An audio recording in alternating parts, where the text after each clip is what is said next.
Mateo capítulo 12, verso 15 al 21.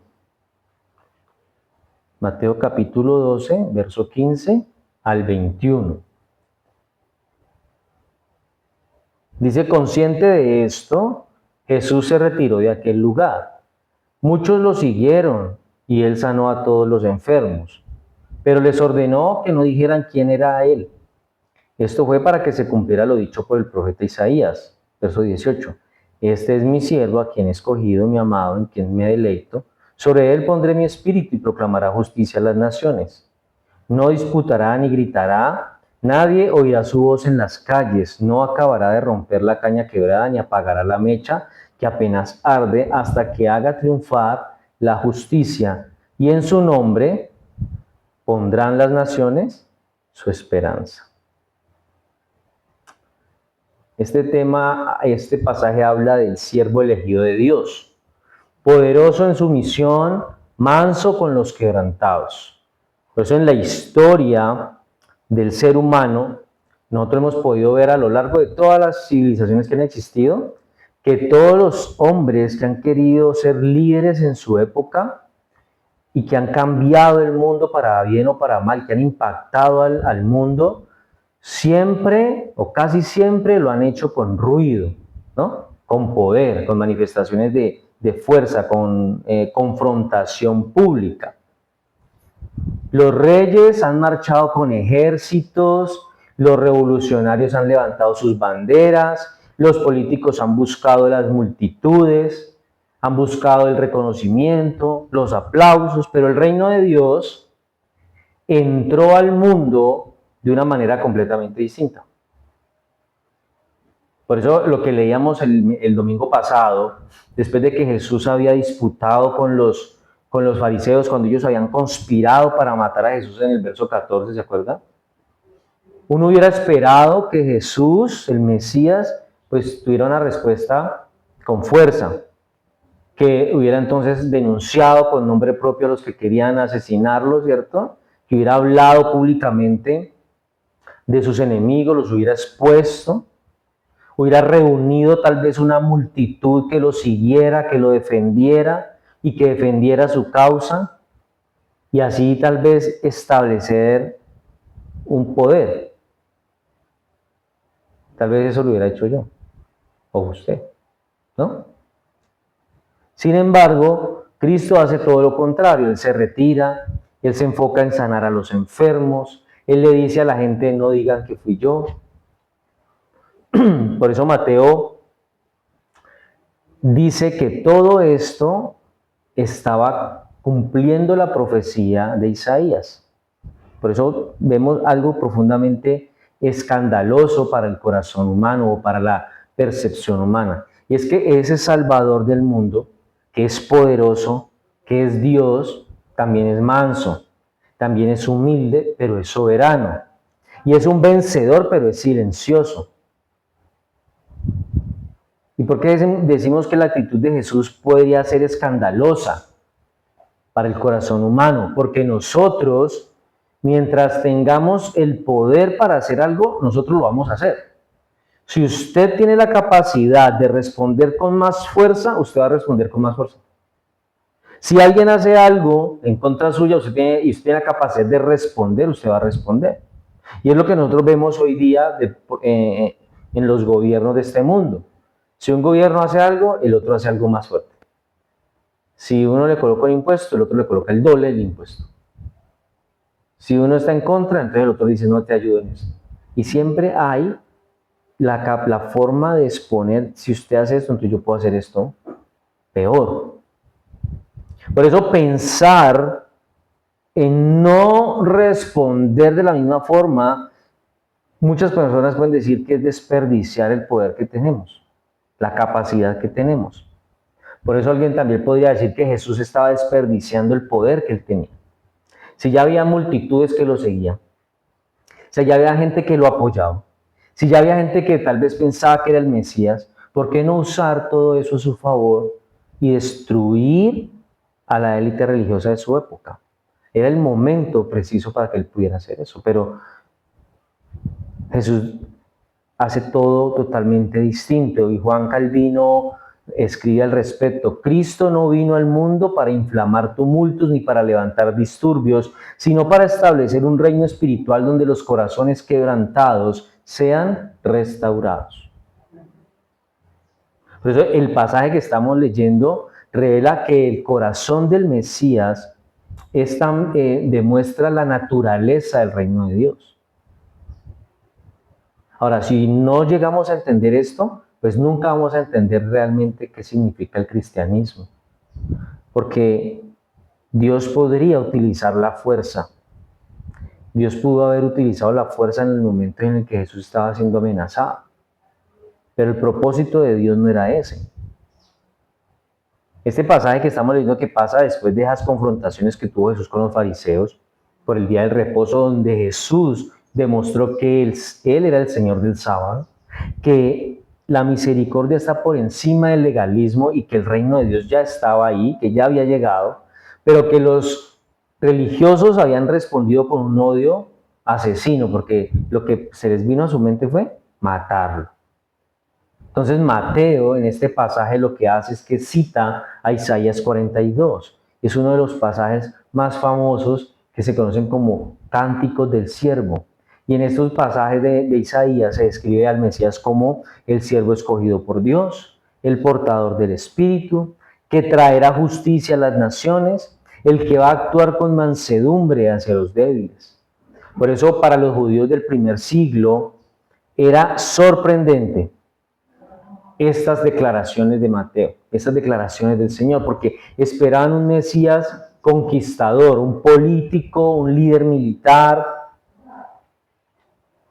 alguien que viniera a darle esa libertad que el pueblo hace tiempo estaba esperando, que echaran a los romanos de allí. Pero Isaías revelaba en esa profecía algo muchísimo más profundo. El Mesías sería un siervo sufriente antes de ser un rey triunfante. Por eso para la cosmovisión del judío era imposible que el rey fuera un hombre casi como, podríamos decir, como un don nadie, desconocido, de una familia pobre, sin autoridad, sin poder político, sin influencia. Era muy diferente a lo que ellos estaban esperando. Por eso nosotros a veces nos sorprendemos con lo que Dios nos da, porque siempre es distinto a lo que nosotros estamos esperando. El tema de hoy lo hemos llamado el rey que el mundo no esperaba. El rey que el mundo no esperaba.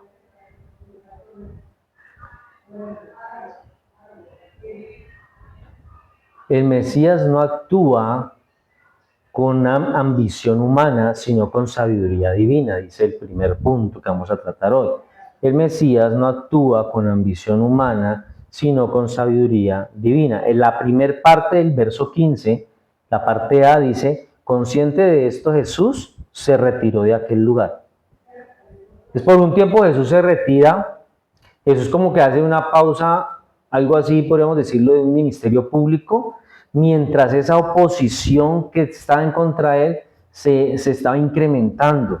Ahora, él se hace a un lado un poco no por cobardía, no porque le hubiera dado miedo, sino porque él tenía un respeto por el tiempo de Dios.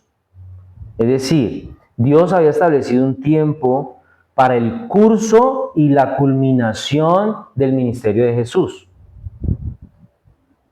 Si Jesús seguía en ese momento, iba a llegar a alcanzar su punto máximo antes del tiempo que se había determinado por Dios. Entonces Cristo sabía que los fariseos querían matarlo, Cristo ya sabía que conspiraban en su contra, por eso Él no reacciona con el orgullo que cualquier persona podría reaccionar, ni con la misma forma que cualquier persona podría reaccionar, tal vez con una confrontación innecesaria. Lo que hace es que se retira, no por miedo, sino consecuente con el propósito soberano de Dios. Por eso la cruz tenía un tiempo determinado por Dios. Dice Juan capítulo 7, verso 30. Entonces procuraban prenderle, pero ninguno le echó mano porque aún no había llegado su hora. Entonces, en esta parte vemos la soberanía de Dios sobre la misión de Jesús. Nada ocurre antes del tiempo establecido por Dios. Nada. Nada va a pasar antes del tiempo en que Dios ha establecido que sucedan las cosas. Y a veces nosotros decimos, uy, esto me hubiera pasado. ¿Por qué no hice esto? Hubiera sabido que esto ya lo hubiera hecho antes. Porque no pasa por nuestra voluntad, ya está determinada por la voluntad soberana de Dios. Por eso no lo hicimos hace un año, no lo hicimos la semana pasada, lo hicimos hoy. Y uno dice, yo siempre pensé hacer esto y nunca lo hice ahora y el resultado se ve. Pero ¿qué tal que lo hubiera hecho antes? Porque antes no estaba escrito que se diera.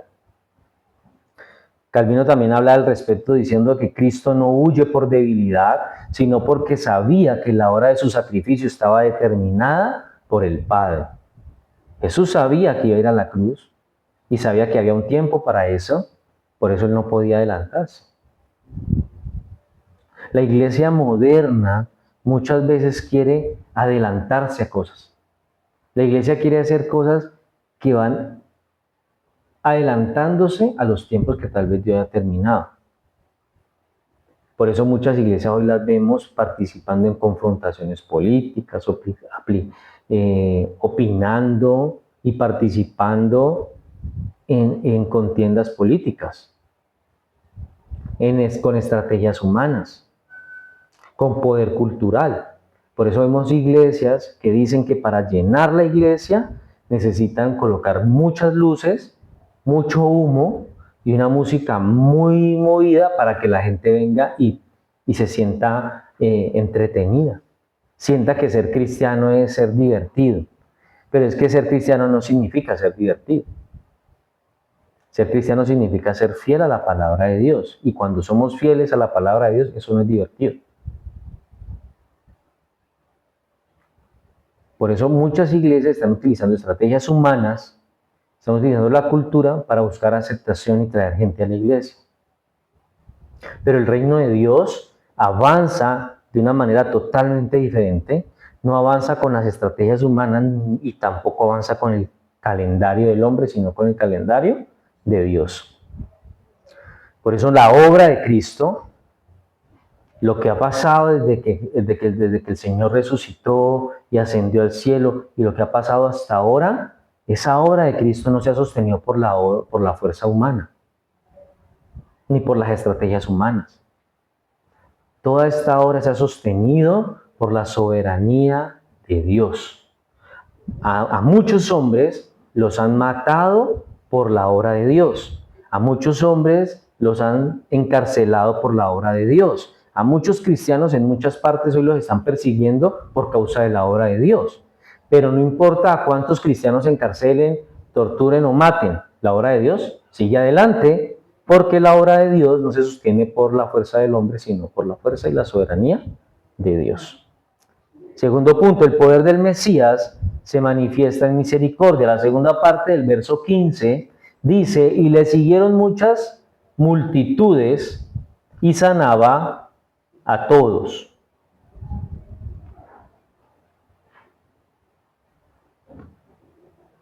Entonces Jesús hizo lo que tal vez él pudo para escapar. Acuérdense que él trataba como de sacar el cuerpo a tanta gente, porque seguro estaba cansado, porque necesitaba tiempo, ¿cierto? Y él hizo lo posible por escapar de esas multitudes, pero las multitudes simplemente lo seguían, lo buscaban. ¿Y él qué hizo? Él respondió con compasión. Dice que sanaba a algunos, no, a todos. Y esa es una escena que debe de ser extraordinaria. Esas multitudes eran mucha gente, no eran 10, ni 15, ni 20. Pueden ser 1000, 2000. Cantidad de personas con toda clase de enfermedades. Y él los sanaba a todos. Los religiosos judíos querían matarlo, pero las multitudes quebrantadas querían venir a él. Querían escucharlo y querían ser sanados. ¿Qué hizo Jesús? Los sanó. Él no seleccionó a algunos. Él no dijo, bueno, cogió a sus discípulos, bueno, seleccióneme a los que están ya para morirse y vamos a sanar a estos. No. Él no dijo, vamos a sanar solamente a niños y a mujeres, que son más vulnerables, no. Él no dijo, vamos a sanar a los viejitos, no.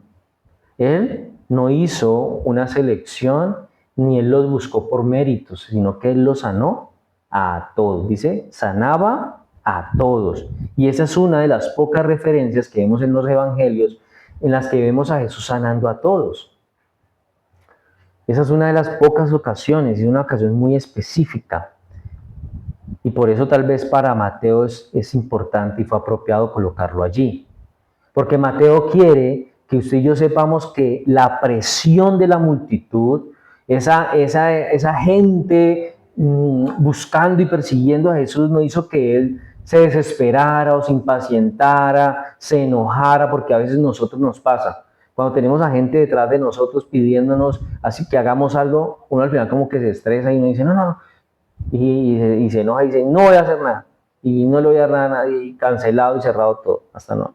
No, él quiso ayudar a todas esas personas, servirle a todas esas personas.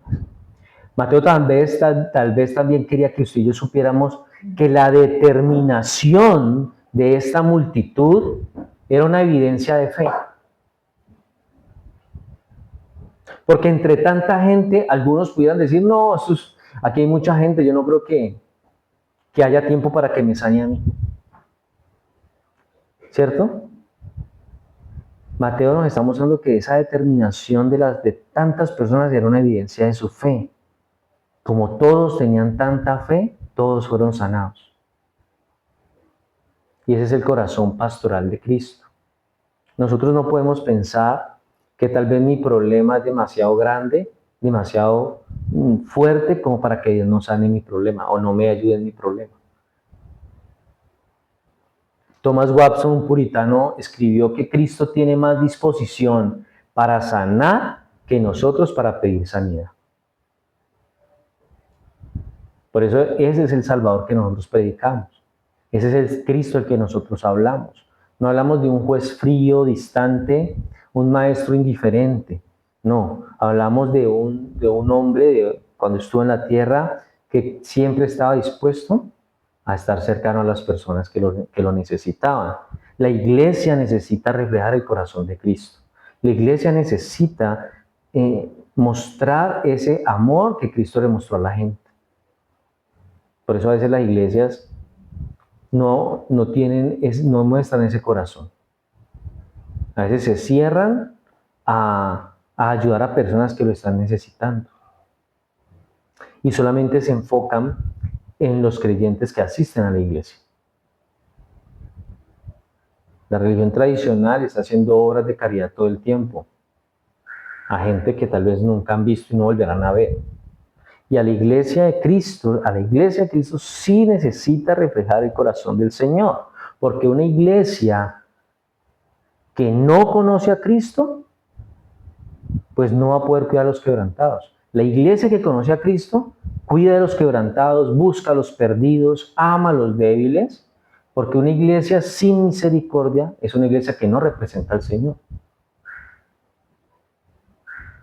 Tercero, el Mesías rehúsa la gloria superficial, verso 16. Y les encargaba rigurosamente que no le descubriesen. Ese detalle también es interesante, porque hoy hay falsos maestros, y seguramente es por eso, porque son falsos, que publican por todas las redes sociales milagros. ¿Qué están haciendo milagros? Milagros que no son ciertos, pero los publican por todas las redes sociales. Jesús, en cambio, le decía a ellos que no dijeran nada, que se quedaran callados, que no dijeran que fue el que él hizo tal milagro. ¿Y Jesús por qué mandaba a que la gente se quedara callada? Porque él sabía que en parte el pueblo estaba buscando un Mesías equivocado.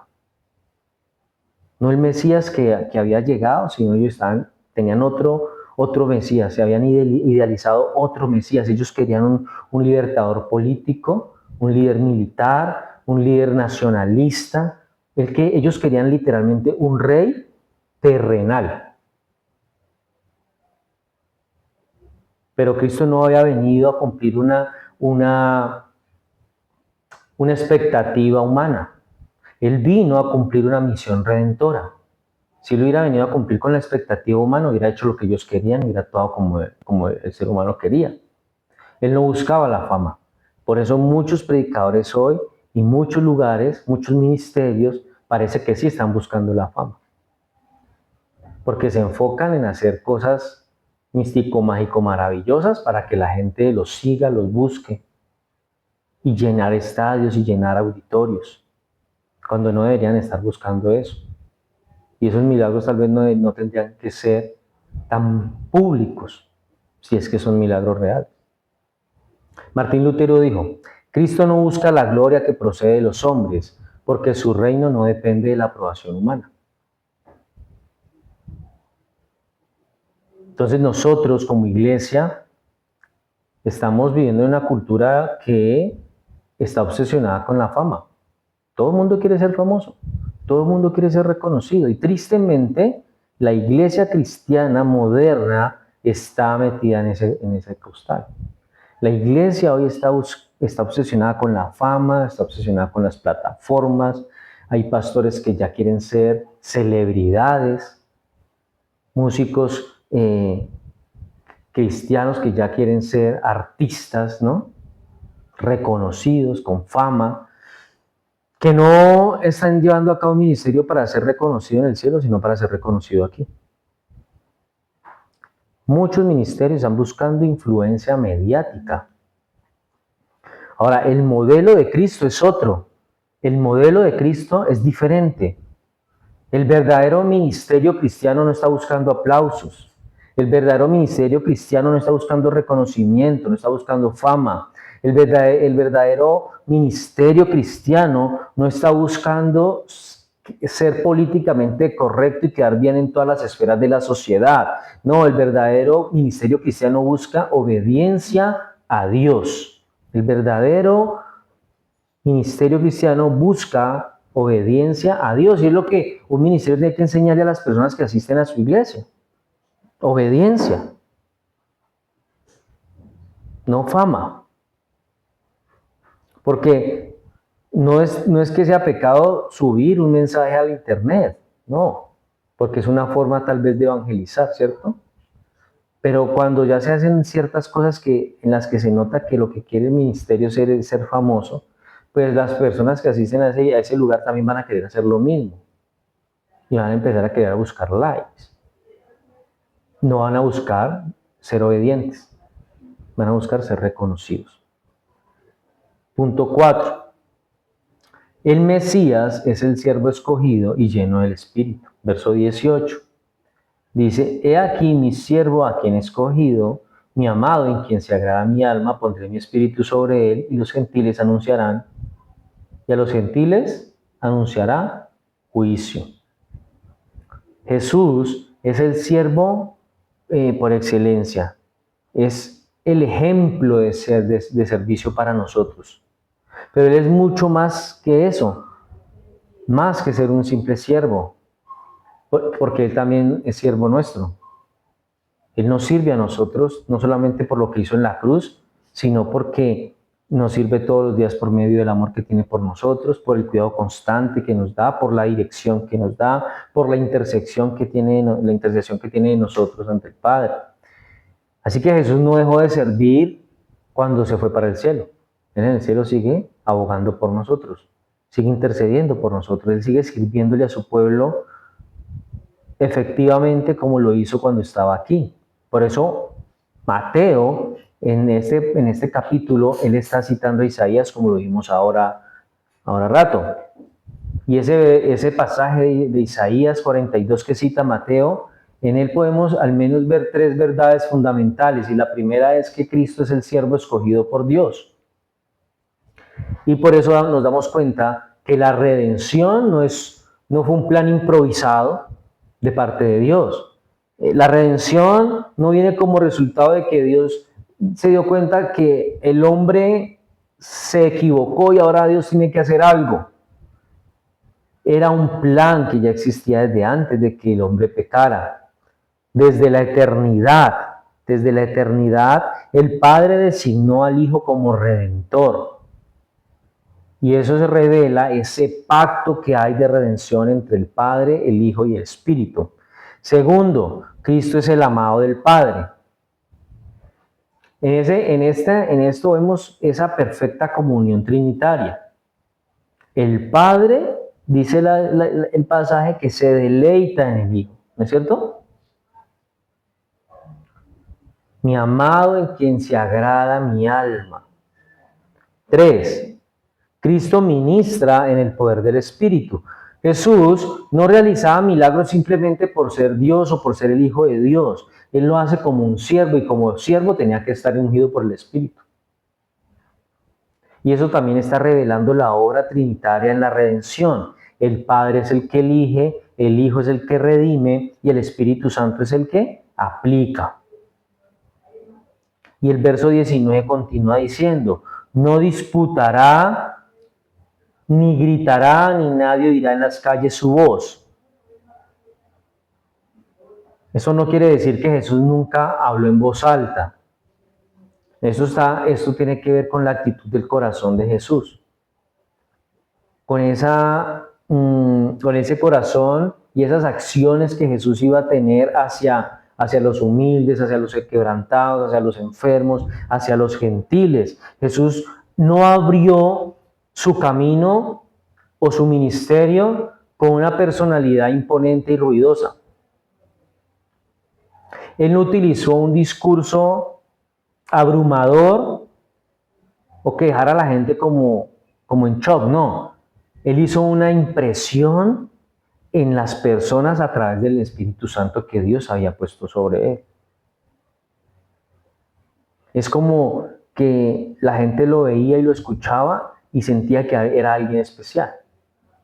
Él no tenía que utilizar palabras sofisticadas o un discurso técnico para sorprender a la gente.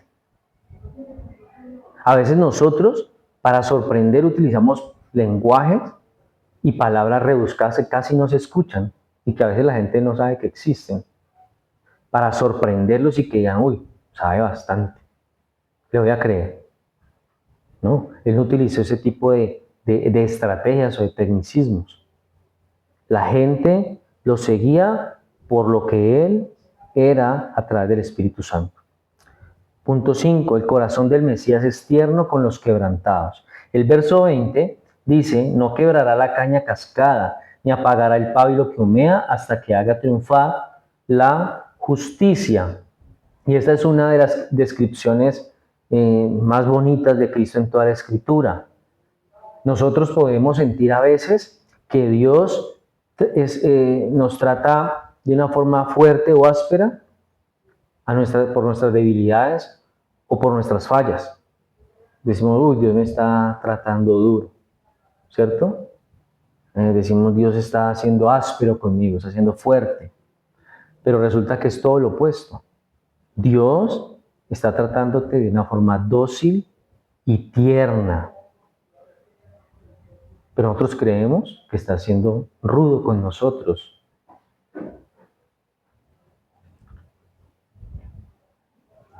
El Dios lo que está haciendo con nosotros es ayudar esa caña cascada, a esa caña cascada para que esté fuerte, a ese pábilo que apenas humea para que alcance una buena llama.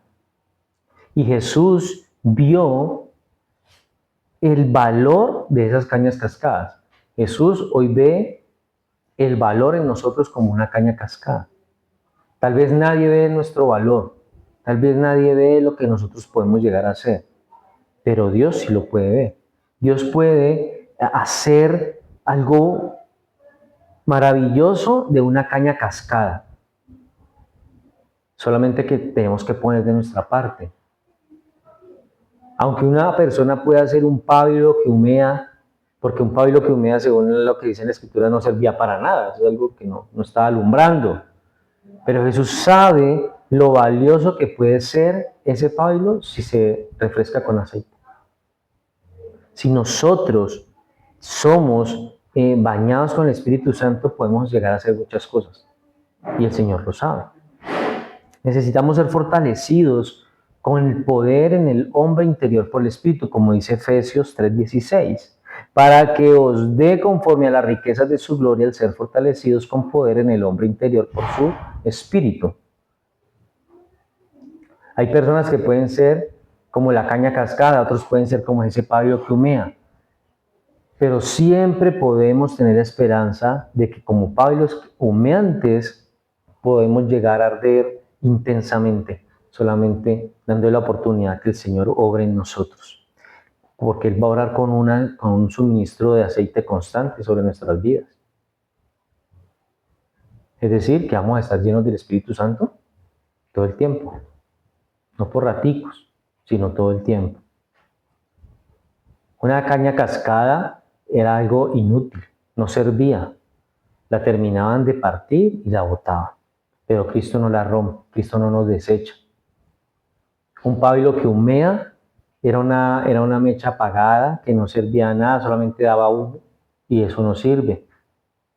Entonces lo que hacían era que la mochaban o terminaban de apagar, pero Cristo no extingue un pábilo que humea. Matthew Henry dijo, los hombres descartan a los débiles, pero Cristo los restaura. Nosotros en medio de nuestras debilidades, a veces nosotros decimos que la verdad yo no sirvo para esto. Mi cristianismo realmente no está siendo el que debe ser. Como que más bien me vuelvo al mundo. Allá por lo menos era bueno en algunas cosas. No me estaban criticando. No me estaba sintiendo juzgado.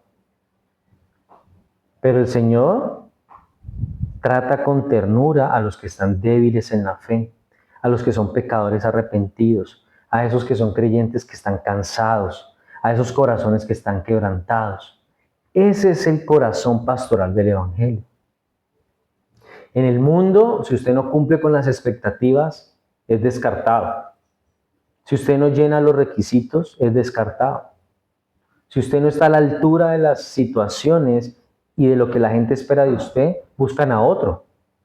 Siempre en el mundo hay alguien mejor que usted. Pero en las cosas de Dios, Él siempre dice, yo puedo hacer algo con usted mejor. Siempre el Señor va a hacer de nosotros una mejor versión. Por eso el pasaje puede confrontar profundamente a la iglesia de hoy. La iglesia de hoy está dejando de un lado ese tipo de cosas para buscar poder, influencia, reconocimiento, ser iglesias de espectáculo, tener un éxito visible, ser iglesias que al pastor lo llame el presidente para que participe en un evento político, público, ¿no? En la posesión de un ministro, en la posesión de un presidente, en la apertura de un evento. Y cuando llaman a un pastor a hacer eso, pues debe sentirse chévere, ¿no?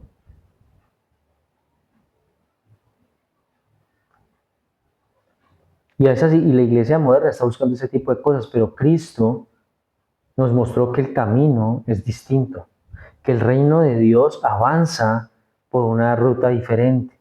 La ruta del Evangelio y del reino de Dios es la mansedumbre, es la misericordia, es la verdad, es la santidad, es la fidelidad. Por eso la iglesia hoy no está siendo llamada a dominar el mundo basado en la fama y el reconocimiento, porque eso es orgullo. La iglesia de hoy está llamada a reflejar el carácter del Rey, al carácter del Señor que fue ese, misericordia, mansedumbre, ¿cierto? Por eso en conclusión nosotros vamos a decir que el Rey manso que nosotros predicamos es el que va a traer justicia. Por eso Mateo al final de este pasaje él termina diciendo en el verso 21, y en su nombre pondrán los gentiles su esperanza. Este Mesías es manso, pero no es débil. Él va a traer justicia un día. Hay un día, al final, que Él va a traer justicia y todo pecado va a ser juzgado. Toda persona va a comparecer delante de Él. todo mal va a ser destruido y toda injusticia va a ser corregida. Pero nosotros hoy podemos ver que este rey todavía está extendiendo misericordia. Él todavía nos está dando el tiempo para que cambiemos, para que nos arrepintamos, para que lo busquemos. Por eso el pasaje nos hace una pregunta que tenemos que responder, y es: ¿cómo responderás al siervo de Dios? ¿Cómo le vas a responder al siervo de Dios? Y en el pasaje que leímos hay dos tipos de personas. Están los fariseos que quieren destruir a Jesús, que quieren matarlo, y están todos esos enfermos, quebrantados, necesitados, que corren hacia Jesús. Los primeros son orgullosos, que lo rechazan, y los segundos son humildes, que encuentran en Él la misericordia para sus vidas. Nosotros podemos ser parte de cualquiera de estos dos. Nos volvemos orgullosos y no estamos de acuerdo con nada de lo que dice la Escritura, y yo pienso que es que así no es, y yo no estoy de acuerdo, y rechazo al Señor, o reconozco que soy un don nadie quebrantado, que necesito del Señor y de su misericordia. Por eso, si nosotros hoy nos sentimos como una caña cascada, como un pábilo casi apagado, como un pecador cansado que necesita ser restaurado, como un creyente débil que también está cansado de caer, de levantar, de caer, de luchar, podemos estar seguros que el Señor no nos va a rechazar por eso. Él nos va a fortalecer. Por eso no podemos endurecer nuestro corazón. A veces en medio de la prueba, en medio de las dificultades, como que decimos: no, ya Dios no me va a ayudar, ya no le va a pedir más a Dios. Estamos endureciendo el corazón. Y un cristiano que endurece su corazón eventualmente tendrá que enfrentar la justicia de Dios. Hoy es el día que nosotros tenemos que venir al Señor. Hoy es el día que la persona que todavía no lo ha hecho venga a Cristo, porque ese mismo Salvador, que es tierno con esas cañas cascadas, también pues va a ser el rey que va a traer justicia a las naciones, como dice el verso 21. Por eso, bienaventurados son aquellos que ponen su esperanza en el nombre de Jesús. Amén.